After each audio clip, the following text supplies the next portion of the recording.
এনআৰচিৰ সংখ্যাটো বাঢ়ি গ'ল তাৰ পাছত তেওঁলোকে 2000 কোটি টকা খৰচ হোৱাৰ পাছতো এই এনআৰচিৰ কাম কাজ আগ নবঢ়ালে ডাষ্টবিনত পেলাই থৈছে সেইটো বাস্তৱ কথা হয় নে নহয় আৰু এনআৰচিৰ জৰিয়তেহে আপোনাৰ বিদেশী সমস্যাটো নাইকিয়া হ'ব ইয়াত থকা মুছলমান সংখ্যালঘু বিলাকেও ইয়াত যদি কোনো বিদেশী আছে সেইটো বিতাৰণৰ কথাই ক'ব নে নকয় আমি বিদেশীক লৈ সদায় পানী ঘোলা হৈ থকাটো আমি বিচৰা নাই আমি বিচাৰিছো ইয়াৰ সমাধান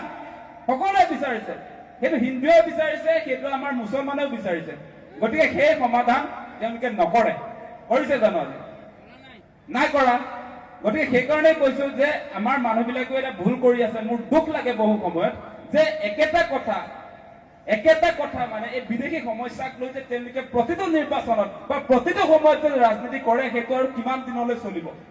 কিমান দিনলৈ আৰু সেইবিলাক চলি থাকিব গতিকে সেইকাৰণে আপোনালোকে দেখিব যে মূল জেগাত যে চৰকাৰ নাযায় আজি আপোনালোকে চাব দেই মূল্য বৃদ্ধিৰ কথাটো কৈ দিওঁ এইখিনিতে যে আজি বিজেপি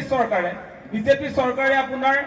মূল্য বৃদ্ধি হ্ৰাস কৰিম বুলি আহিছিলে আজি তেওঁলোকৰ দিনত 3 টকীয়া আপোনাৰ কণীৰ দাম আজি 10 টকা হৈছে নে নাই 32 টকীয়া চাউল আমি গুৱাহাটীত থাকো 32 টকা যিটো ক্ৰয় কৰিছিলো সেই চাউলৰ দাম আজি 100 টকা হৈছে আজি ইটাৰ দাম যিটোৰ দাম আচলতে আপোনাৰ 3 টকা আছিলে সেই ইটাৰ দাম আজি 12 টকা 13 টকা হৈছে আজি সিমেন্টৰ দাম যিটোৰ দাম আচলতে আগতে 200 টকা 250 টকা আছিলে তাৰ দাম আজি 500 পৰা 600 টকা হৈছে আজি ৰদৰ দাম 4000 টকা যিটো পাৰ কুইণ্টেল আছিলে এটোৰ দাম আজি 8000 9000 টকা হৈছে আজি পেট্ৰলৰ দাম যিটো 67 হৈ থাকোতে আচলতে প্ৰধানমন্ত্ৰী মোদীয়ে কৈছিলে বহুত আকাশলংঘী মূল্য বৃদ্ধি হৈছে बहुत हुआ महंगे आपकी बार मोदी सरकार বুলি নিজে আসলে হোর্ডিং লগাইছিলে আৰু তেওঁৰ নেতৃত্বত সেই 67 रुपीसৰ আপোনাৰ পেট্ৰলৰ দাম আজি 100 টকা হ'ল সেই সময়ত 56 টকীয়া ডিজেলৰ দাম আজি 90 টকা হ'ল হলে নাই আৰু তেওঁ আৰু ডাঙৰ ফুটনি এটা মাৰিছিলে যে সাংঘাতিক ধৰণে ভাৰতীয় টকাৰ মূল্য পতন হৈছিলে সেই কথাটো কৈছিলে 2013-14 চনতে তেওঁ বোলে চৰকাৰলৈ যদি আহে প্ৰধানমন্ত্ৰী যদি হয় 1 rupee equal to আপোনাৰ 1 US ডলাৰ বুলি কৈছিলে মানে এটা ডলাৰৰ সমপৰ্যায়ৰ আমাৰ ভাৰতীয় টকাৰ মূল্যটো এটকাটো হ'ব বুলি কৈছিলে আজিৰ দিনটোত কিমান আজিৰ দিনটোত এটা ডলাৰ পাবলৈ হলে 90 টকা দিব লাগে নে নাই টকাৰ মূল্য কেনেকৈ ভাৰতত পতন হৈছে আপোনালোকে দেখিছে নে নাই শৈক্ষিক অভিৱৰ্তন সেই কথা আমি পাতিব লাগিব নে নাই লাগিব গতিকে এই মূল কথাবিলাক কিয় তেওঁলোকে নকৰে এই হিন্দু মুছলমানটো চলাই দিলেই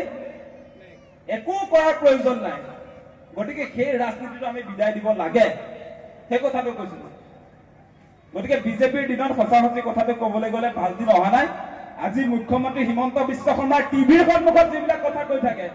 যে ভাৰতৰ 5খন উন্নত ৰাজ্যৰ তালিকাত তেওঁ অসমক লৈ যাম বুলি যে কৈছে শেহতীয়া যি ৰিপৰ্ট আহিছে তেওঁৰ নিজৰ চৰকাৰৰ ভাৰতৰ প্ৰধানমন্ত্ৰীৰ অৰ্থনৈতিক উপদেষ্টা কমিটিয়ে যি তথ্য প্ৰকাশ কৰিছে তাত অসম দুখীয়াৰ 5খন ৰাজ্যৰ তালিকাত আহিছে বিহাৰৰ লগত সেইবিলাক ৰিপৰ্ট আহিছে আজি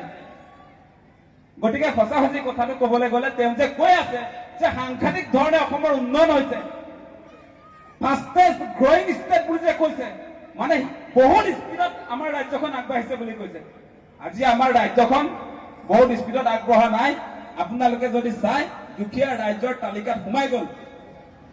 ধনী ৰাজ্যৰ তালিকাত সোমোৱাৰ কথা আছিলে এতিয়া দুখীয়া ৰাজ্যৰ তালিকাত ভৰাই দিলে মুখ্যমন্ত্ৰী হিমন্ত বিশ্ব শৰ্মাই সেই কথাবিলাক এতিয়া নাপাতে তেওঁ ভাষণটোকে মানুহে সঁচা বুলি কয় তথ্যৰ কথা মানুহে নাপাতে আজি